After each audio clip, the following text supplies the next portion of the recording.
let's take a look at our 60-minute chart of the S&P 500 and see what happened this week. You can see that, well, the market did struggle pretty much mostly through Thursday, as we had on Monday, Abe's wins big in the snap elections.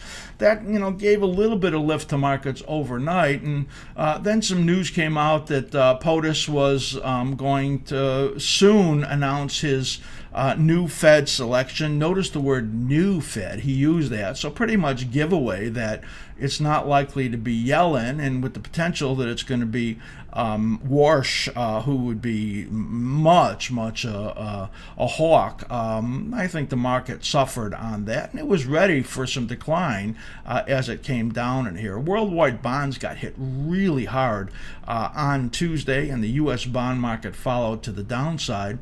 There's a report here that comes out before the opening on Tuesday that iPhone orders were halved, and Apple was down strongly but then bounced. That's this decline here and then this rally here, as news came out that the iPhone X would be in stores on November 3rd. And Triple M and CAT lifted the Dow. They had huge upside moves, and the Dow was up 180 points, then eventually getting over 200 points. And that was this move in here. But you could see the broad market really struggled in there, and the broad market barely up on the week overall. Here the bonds were down again on strong new orders, and then stocks fell really hard as earnings started to weigh.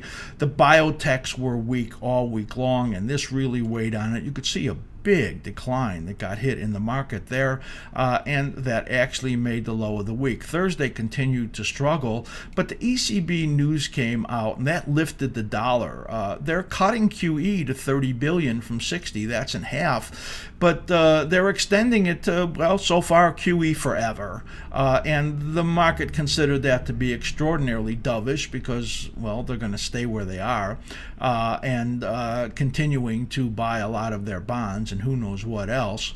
So that killed the dollar. Rallied the dollar, killed the euro, and so the market got a little bit of a lift in here early in the day, but you could see selling came in again.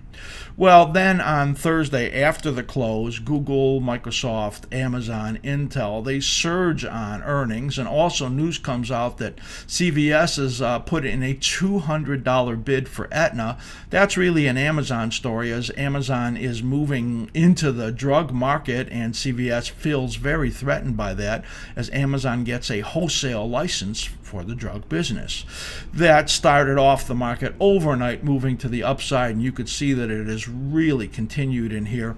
But the S&P 500 only barely ekes out an all-time high that you could see there, and that's not a huge move for the S&P 500 on the week, but overall the market is up, and we would call it fairly strong. So that's a look at the 60-minute chart of the S&P 500. I said fairly strong. Well, we'll call it amazingly strong. If you like the charts that you are seeing right now, or you want to get the videos that I've mentioned in the past here, we have more than 250 videos for traders in our library that I've produced and essentially share my experience in the markets over these last 43 years. So you could get all of these charts I'm going to show you. We have 80 charts with the best traded futures and stocks that get sent out every week with all of our cycle analysis, plus level 4 members can ask me for analysis on any charts that they like. So that gives you a good opportunity to see how the cycle analysis works. Plus you get our rankings and trade setups and all of our videos for just a trial of just $64.50, and that will what is that, like $16 a week for all of these charts and all of the stuff that we send out. It's really worth trying it. Do all the watching you want, and you don't like it, you can cancel at that point. But we really want to give you an opportunity to get exposed to this. So write me an email, slim@askslim.com. You can then ask me for our trials, and I'll be glad to send you the link at level 4, level 3, level 2. So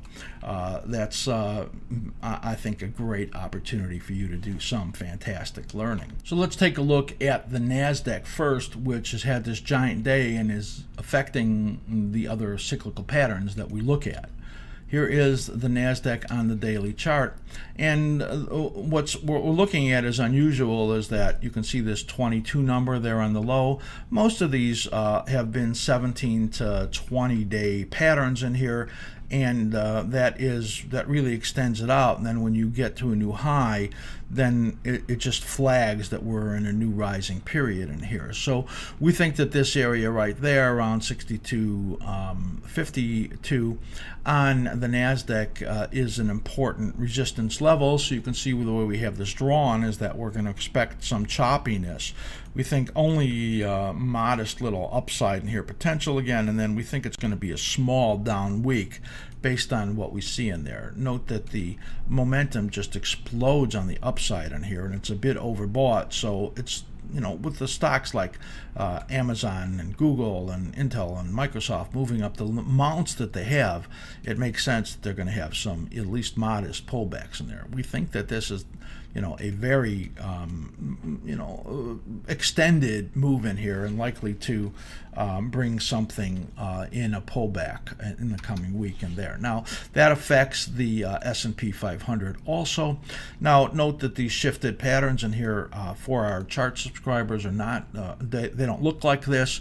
So what we want to do is we want to send some updates to you in the next day or so that you will see these changes that we have in here. Note the 22 days right in there, and moving up to this high confirms that we're in this rising phase right there, and that says to us that again that there's a little more time. We're expecting only a little bit more upside in here, and then a down week. We're going to call a small down week in the S&P 500, and again we're looking for that red bar on the weekly to give us a signal. And again, choppiness that we expect coming up in here, and then because we have January as the time for the bottom of the correction, that we expect it to be rolling over in here. Here's the S&P 500, still powerful strength when you look at that.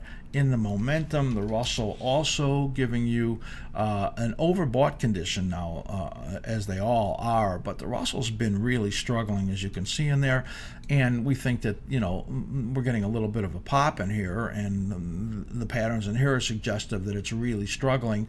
And, you know, it wouldn't surprise me if it tried to make the highs, but basically you can see the our projection in here is for it to fail, and then to get into that corrective period in the Russell. So we're looking for a small down week in the coming week in the stock market, and we think that stuff is pretty overextended. So, you know, we think the risk is growing significantly, and that the Friday day may very well be an anomaly, as the shorts really have to step in and cover in those few stocks. Just a few stocks driving the market here on Friday. One more thing I want to look at is the VIX. Now, I talked about that date of March 25th when I thought the VIX would make its bottom and then start to move to the upside. Well, we got signs of that as the VIX popped to 13 early in the week and then pulling down. This really looks like a capitulation to me. And I think that that period of higher implied volatilities is here. You just can't tell it by today, because there's some big selling going on. But I think overall you're going to see some significant change in there, and we're going to see higher implied volatilities again. So that's a look at the stock market, which we think is going to be small down in the coming week. I hope you enjoyed that video. Be sure to subscribe to our YouTube channel, and also go to AskSlim.com and become a level 1 member. No cost to you, and we have some special videos for you to see. I know you'll enjoy them.